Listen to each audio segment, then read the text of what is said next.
ഞാൻ അന്നേ പറഞ്ഞതാ ഇതൊന്നും വേണ്ടെന്ന്. ജീവിക്കാൻ വേറെ എന്തൊക്കെ വഴികളുണ്ട്?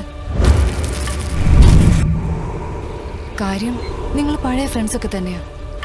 But you are criminals.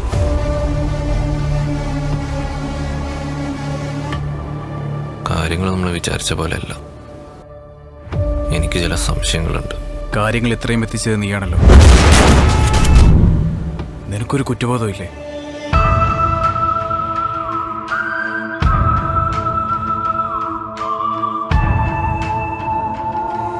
നിനക്കവന് കൊടുത്തൊന്നും പോരല്ല. പിന്നെ നീ ചെയ്യും. സെയിലിനെതിരെ കളിച്ചാലുള്ള ഭവിഷ്യത്ത് നിനക്കറിയാം. കളിക്കാൻ പോകുന്ന കളിയുടെ അപകടത്തെക്കുറിച്ച് വല്ല ബോധമുണ്ടോ? ഒന്നുകിൽ നിങ്ങളിലൊരാൾ, അല്ലെങ്കിൽ നിങ്ങളെല്ലാവരും. അതാ നിനക്കുള്ള ശിക്ഷ.